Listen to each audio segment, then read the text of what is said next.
እኔ ራሱ ላይ ፍቅሬን ስገልጽ ማርያምን ይሆናል ደስ የሚል ስሜት አለው። ምክንያቱም ኤፍሬም ኦልሬዲ ስታስበው ራሱ ምንም ሳይኖር ነው የምታውቅ አይደለ?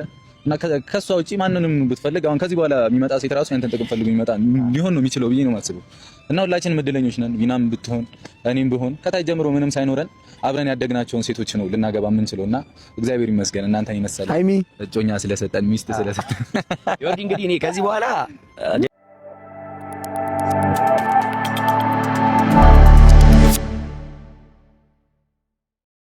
ሰላም የተወደዳችሁ የኔ ውድ ቤተሰቦች እንዴት ናችሁ? ደህና ናችሁ ወይ? ትናንትና ብሩክ በጣም የሚገርም ፖይንት ያለው ነገር መልእክት አስተላልፏል በጓደኛው ቤት። እጅግ በጣም ነው ያደነኩት። ከምሬ ነው የምላችሁ። ሰው እኔ ብዙ ጊዜ የምላችሁ ነገር ሰው የምትንቁ ሰዎች፣ በተለይ ከፍ ያለን ሰው የሚያከብራችሁ በቃ እናንተ ከዛ ከፍ ካለው ሰው ጋር አብራችሁ መዋል፣ ስለ እነሱ አስተያየት መስጠት፣ በቃ ስለ እሱ መደለቅ ምናምን ማጨብጨብ፣ ልክ ራሳችሁ እንደ ክብር የምትቆጥሩ ሰዎች አላችሁ።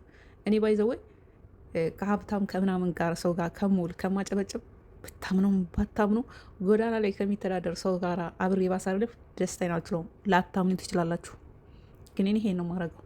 አሁንም ወደፊትም ካለው ጋር አጨበጨብ መቼም ቢሆን እና ትናንትና ብሩክ በጣም የገረመኝ ፖይንት ያለው ነገር እንግዲህ በኤፍሬምና በፍቅረኛው ፕሮግራም ላይ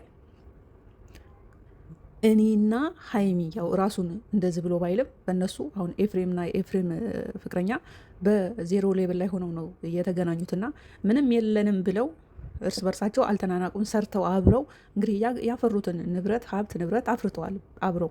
እንግዲህ ቲክቶክ ላይ ያው በኦንላይን ስራ ነው በሌላ ሳይሆን እና ሀይሚና ብሩክ ጋር ምስወስድላችሁ ብሩክ የተናገረው ነገር ካለው ጋር ሳይሆን ከመጀመሪያው ከመሰረቱ ጀምራችሁ እስከ መጨረሻው ድረስ የሚዘልቅላችሁ አብራችሁ ሆናችሁ እጅ ለእጅ ተያይዛችሁ ከሆነ የሆነ ሳንበዲ ነገር የምታገኙት የምትለወጡ ከታች መሰረት ችግር ምን ማለት እንደሆነ ትርጉሙ በቲዮሪ ሳይሆን በተግባር አብራችሁ ያሳለፋችሁ ሰው የፈለገ ነገር በመሀላቸው ልዩነት ቢመጣ እንኳን መቼም አይለያዩም። እና ብሩክ ትናንትና እኛ ፍቅረኞቻችንን ያገኘነው ልክ ኖሮ ምናምን ሳይሆን ምንም በሌለን ጊዜ ነው። በቃ የባንክ አካውንት ዜሮ፣ ልብስም እያየናቸው ነው። በነገራችን ላይ የተለወጡት ልብሳቸው ራሱ አሁን ነው ካለፈ በኋላ ብራንድ የሆኑ ስልክ ያዙት ልብሳቸው ምናምን ይኖ ከልጅነቱ ጀምሮ ብሩክ ዘናጭ ነው ምናምን ልትሉ ትችላላችሁ። ግን ልብስ ምንም ትርጉም የለውም።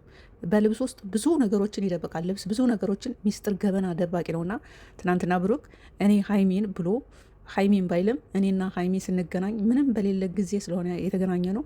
ያው የምናገባውም አብረን በዜሮ ሌብል ላይ ሆነን ተገናኝተን አብረን እዚህ ላይ የደረስናቸውን ሰዎች ነው የምናገባውን ብሎ ሲናገር ማርያም ደስ ነው ያለኝ።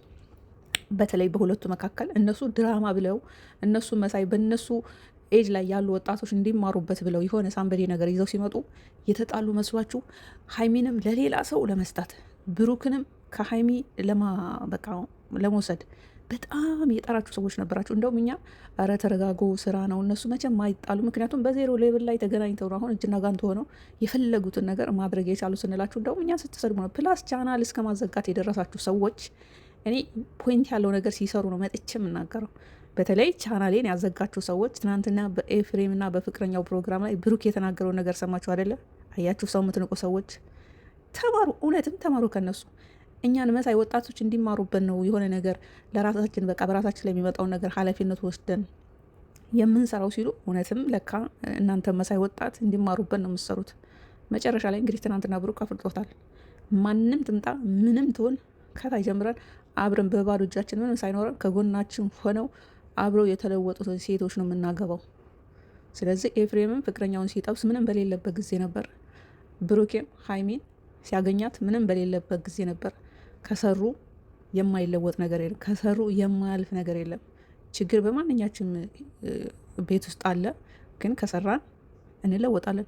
ያንን ችግር የማንገፈትረው ነገር የለም። ከሰራን ነው። ግን ሁሌም ይሄ 24 ሰዓት ስለ ሰው ስንደለቅ በቃ ሰው ስንል ከሆነ ኢቭን ብትሰሩ ራሱ በረከት አይኖረው። ብትሰሩም የፈለገ ጊዜ በውሸት ስትሰክሱ ብትውሉ የሆነ ጊዜ ያ ውሸታችሁ የተገነባው በውሸት ናደ የሆነ ጊዜ ይናዳል። እና እንደው በውሸት የምሰክሱ በውሸት እንደው ምናምን የምትሉ እንደው ሚድል ላይ ብታደርጉት ማለት ወዳለሁ።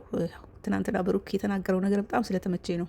ሀይሚና ብሩክን ለማለያየት በጣም ስጥሩ የነበራቸው ሰዎች እንግዲህ ትናንትና በቂ የሆነ መልስ ነው ብሩክ እንደው በአጭርዬ ፖይንት በአጭርዬ ደቂቃ በቃ 100 ቃላቶችን እየተናገረ ያህል ነው የተሰማኝና እንግዲህ የሀይሚዬን ደግሞ እየጠበቅን ነው በጉጉት ሆነን ለመናገር እንደው የልደቷ ሲለቀቅ ቪዲዮ ወይም የልደቷ ፕሮግራምን እስከማይ ድረስ የምሬ ነው የምላቸው። እኔ ስልፍ እያለሁ የሆነ ነገር እንደው የሆነ ወይ ቀለበት በቃ የሆነ ነገር እየጠበቅኩ ነው። ብቻ ለማንኛውም ቪዲዮን ሳናይ ያው ቀድመን አንናገርም።